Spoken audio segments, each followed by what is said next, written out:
When the Pats play the Super Bowl this Sunday, they'll be in sunny Santa Clara, where the San Francisco 49ers play. It's about a 50-minute drive from San Francisco and roughly how long it takes to get to Gillette Stadium from Boston. With football on our minds, we were curious. How is it that the humble town of Foxborough came to be the center of this New England football empire? We've got two people here today to help us answer that question and talk about how it has impacted the region over these many years. Christopher Price is Patriot beat reporter for the Boston Globe and author of numerous books on the Patriots. And Victor Matheson is a sports economist who teaches economics at the College of the Holy Cross in Worcester. They join us now by Zoom. Christopher, Victor, welcome to the Curiosity Desk. Pleasure to be here. So we're about to have another Super Bowl, and the Super Bowl began all these years ago. The first handful of Super Bowls, of course, were the champion of the league, the NFL, and an upstart league that came up through the 1960s called the AFL. Then one of the sort of first charter members of that AFL league was a team called the Boston Patriots. Of course, today they are now the New England Patriots. 1970 comes around, the leagues merge, and that plays an important part in how the Patriots end up going from the Boston Patriots to the New England Patriots and move their home to Foxborough. Is that about right, Christopher? Yeah, it really is. They were a transient team throughout the 1960s. They played at Boston College. They played at Harvard.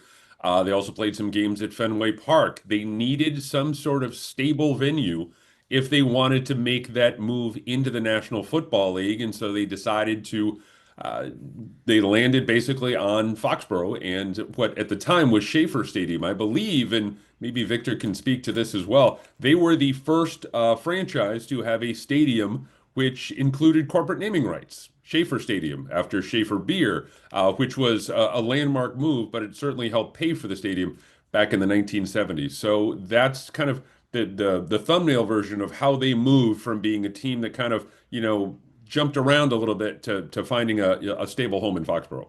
Is he right, Victor? First stadium that had corporate naming rights?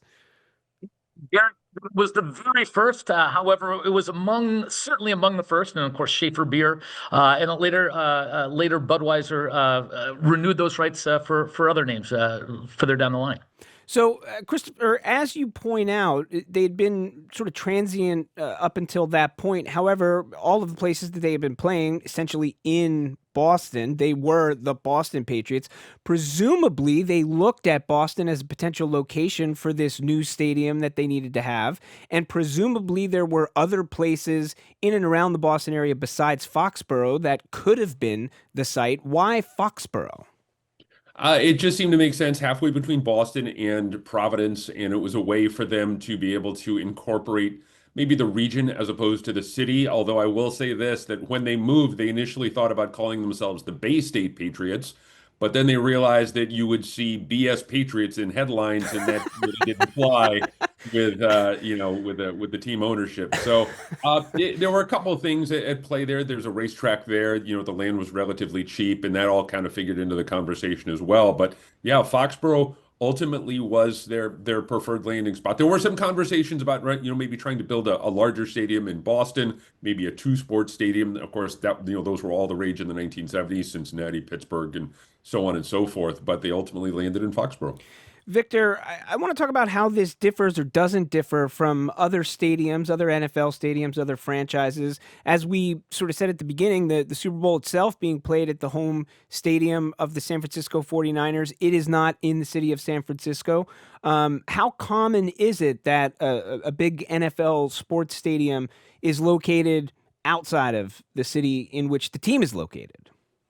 Well, that's actually fairly common. And the reason for this is that even the most used NFL stadiums sit empty 95% of the year. So a typical NFL stadium has fewer than 20 events a year where you're actually utilizing the entire kind of grand size of this. So these are huge facilities with a gigantic footprint. Plus, if you consider parking and all these other things, this requires a gigantic amount of land, which means you probably don't want to put them in places where land is particularly expensive. So we often saw NFL stadiums placed in the suburbs, kind of all over the country. During the big stadium boom of the 90s, often some of those stadiums would then move back into the city core to try to revitalize failing downtowns, but in places with vibrant downtowns, like, for example, San Francisco, like New York, which is playing, of course, all of their games in New Jersey, and of course in Boston. That became very expensive for them to be part of that, to be able to move a stadium like that. In the case of New England, they kept the stadium outside where land was relatively cheap.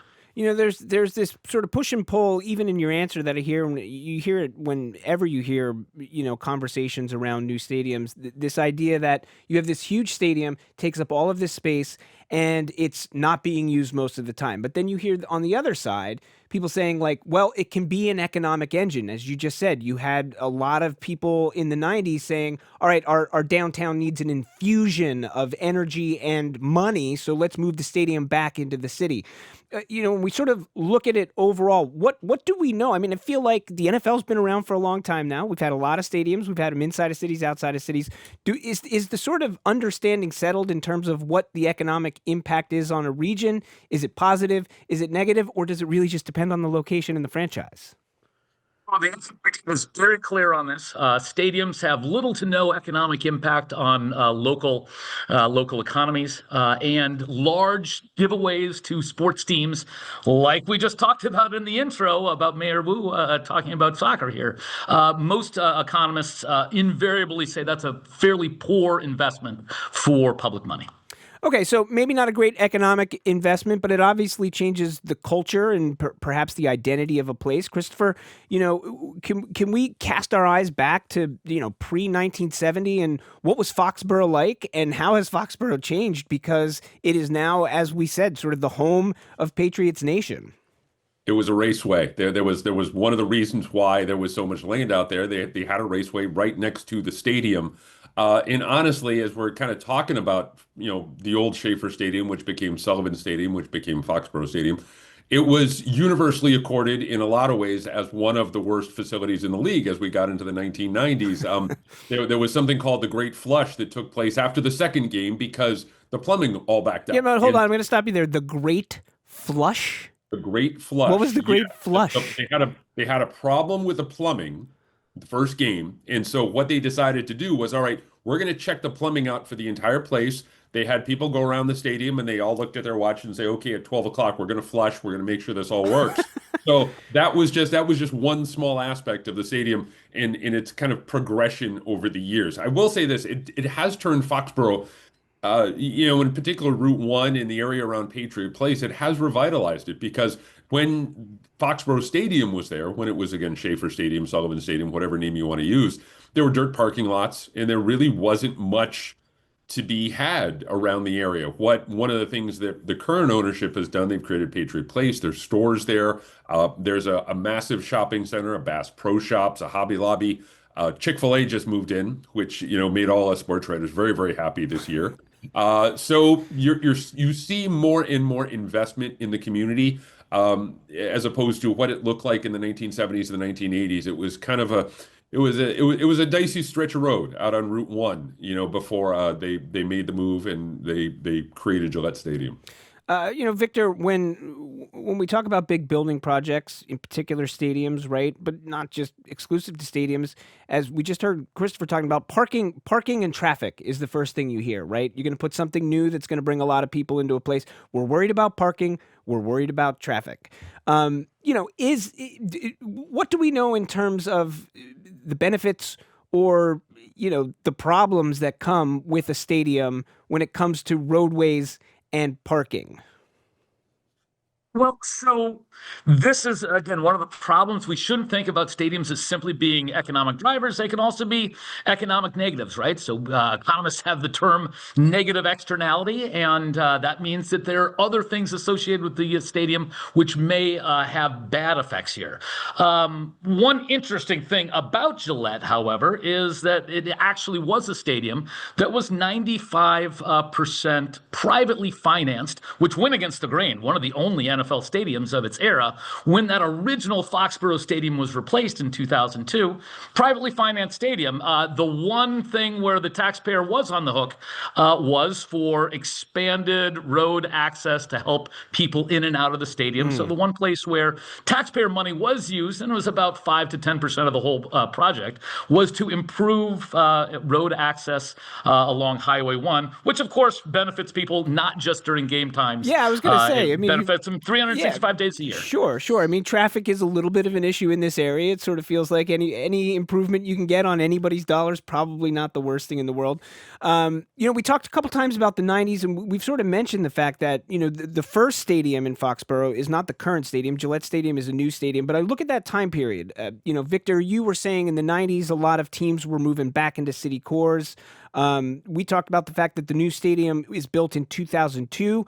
And in the 90s here, in 1997, there was this moment where I think it went so far as Robert Kraft had signed an agreement potentially with the state of Connecticut. They were maybe going to move the Patriots.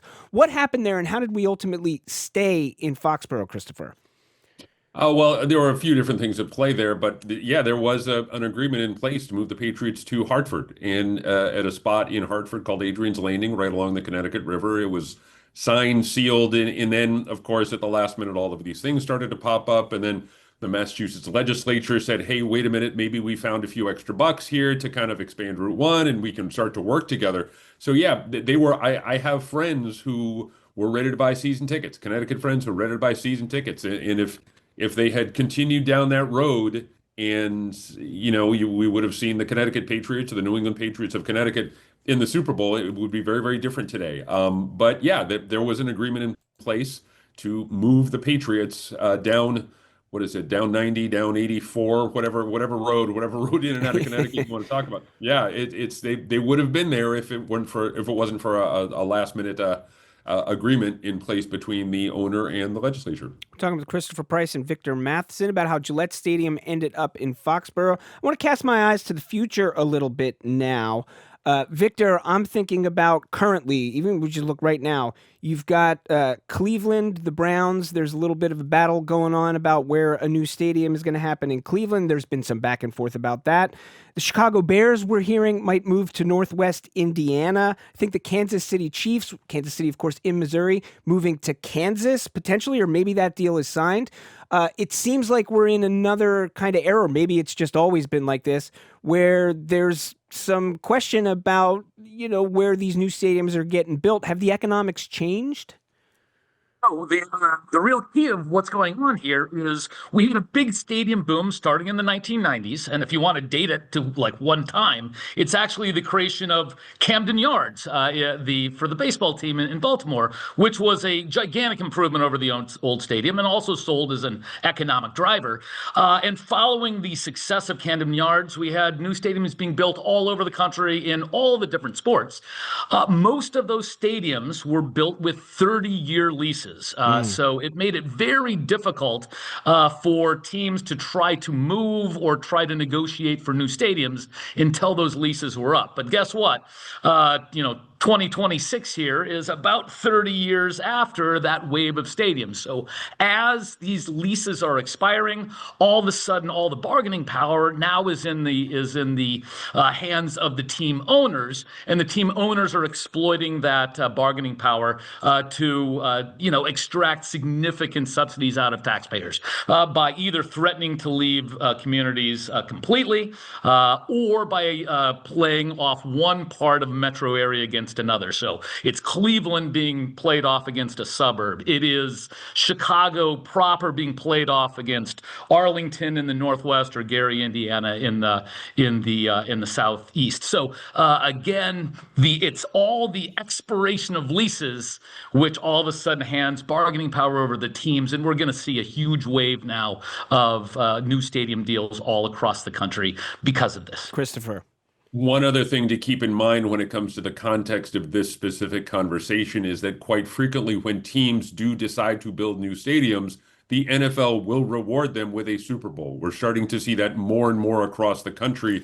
And when you say that, you mean the Super Bowl game there. It's not they're not gonna fix the season so the team makes the Super Bowl. That's correct. Okay. We're seeing situations now where, for example, the Tennessee Titans in Nashville are building a new stadium, roughly as Victor alluded to, roughly 30 or so years. So there is an incentive for teams to not just have a new venue, have a new facility. The league quite frequently will decide to say, look, if you build a new stadium here, chances are good you will be able to get a Super Bowl. They're not doing that in all the areas across the league. Like, for example, Buffalo is set to move into a new stadium this offseason. But for a lot of teams, particularly teams maybe in the Sun Belt, a little bit south, a little bit west, there is that carrot that's being dangled in front of them saying that, look, if you decide to build a new stadium, we could bring the Super Bowl to your city. Well, we're going to add on to that with Christopher in that a lot of teams are building domed stadiums. Yep. So even if you're in the north, you have the opportunity for the Super Bowl. So if you're a Minneapolis, you're a Detroit, and it also gives you the chance of things like March Madness Final Four. Yeah. Yes, and I will say this too. One of the best Super Bowl cities in America, you wouldn't think this, but one of the best Super Bowl cities in America, one of the best Super Bowl experiences I had, it was in Indianapolis, in the Dome Stadium at the Hoosier Dome, not the Hoosier Dome, but the RCA Dome, Lucas Oil Stadium. The city is built in a way where everything is connected, so you could just roll out of your hotel room and go right to media availability at the hotel, at the stadium, whatever the case may be. So building a dome stadium in the north, as you mentioned before, Minnesota, that certainly is an incentive when you talk about teams and new venues. So maybe someday a dome stadium here. Before I let you go, really quick, who do you have in the game on Sunday? I think New England finds a way. I think both defenses are tremendous. They're both playing at a world-class level. That being said, this is a quarterback-driven league, and I think Drake May is performing at a little bit of a higher level right now than Sam Darnold. So I'm going to say New England, maybe 17-13. Victor? I don't think it matters. I think New England's playing with loose money at this point because no one expected us to be having this conversation at the beginning of the season.